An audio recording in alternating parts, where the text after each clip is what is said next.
가끔씩 사람이 무섭다는 생각을 합니다. 누군가를 생각할 때 거짓과 위선으로 가득 차 있는 것 같은 느낌을 지울 수가 없습니다. 그들은 그들의 말에다가 기름을 바른 것 같습니다. 진실이 보이지 않습니다. 속이 보이지 않습니다. 그런 사람들이 어디 한둘이겠습니까? 그러나 잘 드러나지 않지만 그래도 진실한 이들이 있습니다. 그리스도인으로서 우리들은 진실한가요? 서로 믿고 교제할 만한가요? 세상 사람들은 우리를 어떻게 보고 있을까요? 진실하다? 그럴까요? 우리가 듣고 싶은 말이 있습니다. 그 사람 참 진실해. 어떤 일이라도 믿고 맡길 만한 사람이야. 사귀어 볼 만한 사람이야. 우리 교우들 가운데는 그런 말을 들을 수 있는 자격 있는 이들이 있습니다. 감사할 일이지요. 그러면 우리는 하나님께 온전한 믿음으로 진실함으로 나오나요? 마음 중심을 보시는 하나님께서 우리를 어떻게 생각하고 계실까요? 저는 앞에서와 같이 우리 교우들 가운데는 하나님의 마음에 합한 진실한 성도들이 있음을 봅니다. 그들을 생각할 때 입가에 미소가 띄워지고 마음으로 고마워하며 감사하고 있습니다. 저는 소망합니다. 우리 모든 성도들이 하나님 앞에 진실하기를요. 하나님의 마음에 합하기를요. 우리 하나님과 나와의 관계가 막힘이 없기를요. 그래서 우리의 마음을 하나님의 은혜로 채우며 따뜻한 마음과 행복으로 세상을 살아가기를요.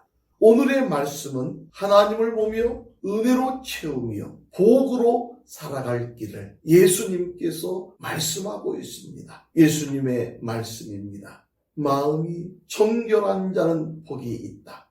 그들이 하나님을 볼 것이다. 마음이 청결하다. 그 말은 깨끗하다는 말이에요. 깨끗하다. 이 말의 뜻이 뭘까요? 원어에서 일반적인 의미를 찾아봅니다. 첫째는 더러운 옷을 세탁했을 때 사용되는 깨끗함을 말합니다. 더러운 옷을 입고 다닐 수 없잖아요. 깨끗하게 빨아 입는 것을 사람들은 좋아합니다. 그 깨끗함, 그게 깨끗하다는 거죠. 둘째로 추수하여 타작할 곡식을 키질하고 채로 쳐서 모든 결을 깨끗이 제거한 곡식의 상태를 말합니다. 셋째는 물을 타지 않은 순전한 우유처럼 아무것도 섞이지 않은 상태를 말합니다. 순수 그 자체죠. 여러분들 금 좋아하십니까? 금 중에 어떤 금을 좋아하십니까? 14K를 좋아하십니까? 18K를 좋아하십니까? 24K를 좋아하십니까? 대부분의 사람들은 24K를 좋아합니다. 저도 그렇습니다. 왜요? 24K가 순금에 가깝기 때문에 그렇습니다. 순금일수록 비쌀 수밖에 없는 거죠. 순수하다는 것은 그런 거예요. 그것이 깨끗함을 말합니다. 여기에 성경적 의미를 더해 보겠습니다. 성경적 의미를 더해서 깨끗하다라는 말을 생각해 볼 때 크게 두 가지의 의미로 다가옵니다. 하나는 하나님과 나와의 관계에서 두 마음을 품지 않고 한 마음으로 하나님을 찾는 것입니다. 마음의 분열이 없는, 갈라짐이 없는 하나님 앞에 성실한 것입니다. 하나의 마음으로 하나님 앞에 진실한 것입니다. 모든 생각과 행동의 원천인 마음을 탐욕과 두 마음에서 해방시키고 정결케 하는 내적인 청결을 의미합니다. 이것은 그리스도로 인해 죄사함을 받고 신실한 주의 백성으로 살아가는 성도의 마음을 가리킵니다. 이것이 깨끗함의 의미인 것입니다. 둘째는 다른 사람들과 나와의 관계에서 거짓이 없는 진실함으로 대하는 것입니다. 위선과 거짓이 없는 거예요. 한 마음으로 하나님을 찾고 구하는 자가 두 마음으로 사람을 대할 수 없습니다. 그러므로 그리스도 예수 안에 있는 자들은 깨끗한 자들입니다. 그들에게 하나님의 복이 있습니다. 마음이 깨끗한 사람에게 주시는 하나님의 보상은 분명합니다. 확실합니다. 그들이 하나님을 볼 것입니다. 그렇습니다. 깨끗한 마음은 하나님의 복입니다. 그러면 하나님을 본다는 것은 무엇을 말할까요? 왜 그것이 마음이 깨끗한 자들이 받는 복일까요? 이 말은 깨끗한 마음으로 인해 하나님을 아는 것입니다. 아는 것이 복이라는 거죠. 우리 하나님의 존재와 그 속성을 알게 된다는 거죠. 아는 것이 복입니다. 하나님을 안다. 그분이 우리를 창조해 주신 것을, 그분의 은혜 안에서 우리가 살아간다는 것을, 그분의 아들로 오신 예수 그리스도께서 우리를 죄와 사망에서 구원하셨다는 것을, 그 언젠가 우리의 삶이 이 세상을 마치고 돌아갈 본향이 있다는 것을, 그 본향이 하나님 안에 있다는 것을 안다는 것은 축복입니다. 둘째로 하나님을 아는 지식으로 그의 영혼이 채워지는 것입니다. 우리의 영혼을 무엇으로 채우느냐 하는 것은 매우 중요하죠. 안에 채워지는 것이 밖의 것을 대변합니다. 속사람이 겉사람을 말합니다. 하나님을 아는 지식은 세상을 이기는 능력입니다. 셋째로 하나님을 본다는 것은 그리스도 안에서 하나님과 더불어 이루어지는 지속적인 교제를 말합니다. 그 교제는 우리를 복된 삶으로 이끌죠. 그리스도 안에 있는 하나님과의 교제는 확장성이 있습니다.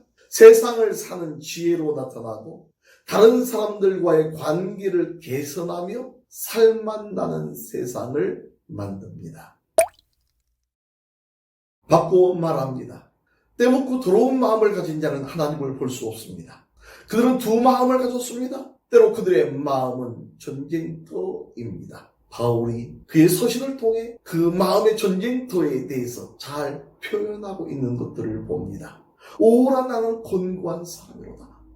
이 사망의 몸에서 누가 나를 건져내랴. 왜 그렇게 바울은 말했을까요? 그 안에, 그 마음속에 이미 전쟁터가 되었기 때문에 그렇습니다. 왜 전쟁터일까요? 그는 하나님의 복을 즐거워하면서도 세상 법으로, 정욕과 탐욕으로 인해 지배받는 세상 법으로 살아가고 있었기 때문에 그렇습니다.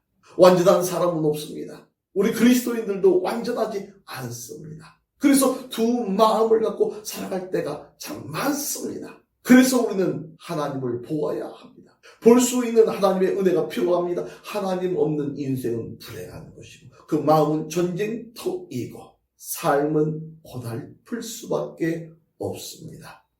우리는 하나님을 보기 위해 마음을 깨끗하게 해야 합니다. 날마다 마음을 씻고 빨고 청소해야 합니다. 더러운 것을 치워야 합니다. 이것은 회개입니다. 회개는요, 하나님께로 돌아가는 것입니다. 내 죄를 인정하고 그 죄가 하나님과 나 사이를 가로막고 있다는 것을 인정하고 그 죄가 하나님을 보지 못하게 만든다는 것을 깨달아 알고 하나님 앞에 그 죄를 고백하며 내 삶의 행동들을 바꾸는 것입니다. 하나님께로 돌아가는 것입니다. 그것이 회개입니다. 또한 하나님을 보고자 하는 영혼의 갈급함입니다. 그것은 삶의 우선순위를 바꾸는 거지요.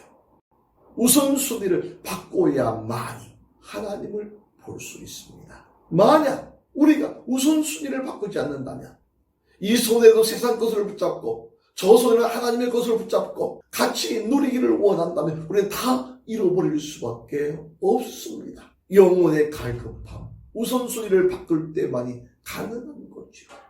그 갈급함이 하나님을 보게 만들 것입니다. 어떤 이들은 하나님이 필요 없다고 말하는 사람들도 있습니다. 그들은 교만한 자들입니다. 그들은 언젠가 후회할 때가 옵니다. 그때는 돌아갈 수 없습니다. 나 돌아갈래. 아무리 생각해도 아무리 말해도 갈 수 없는 길이 되는 것입니다. 바로 지금 우리는 하나님을 보아야 합니다. 하나님께로 돌아가야 합니다. 돌아갈 때에 우리는 하나님을 볼 수 있습니다. 영혼의 갈급함을 가지고 하나님께로 돌아가야 합니다. 마음이 가난한 자가 되십시오. 천국이 당신의 것입니다. 마음이 깨끗한 사람이 되십시오. 당신은 하나님을 볼 것입니다. 하나님을 볼 수 있는 자들은 깨끗한 하나의 마음을 가진 진실한 사람들입니다. 그들은 다른 사람들과의 관계를 아름답고 건강하게 만듭니다. 행복한 가정을 만들고 행복한 사회를 만드는 힘이 됩니다. 인생이 즐거운 거죠. 여러분들 즐거운 인생, 행복한 인생 살고 싶지 않습니까? 예수님께서 말씀하십니다. 긍휼을 베푸는 사람은 복이 있다. 그들이 긍휼히 여김을 받을 것이다. 마음이 깨끗한 사람은 복이 있다. 그들이 하나님을 볼 것이다. 그것이 복입니다. 다음 주에도 팔복의 말씀 중 7복은 계속됩니다. 예수님께서 말씀하셨습니다. 평화를 이루는 사람은 복이 있다. 그들이 하나님의 자녀라 불릴 것이다. 아멘.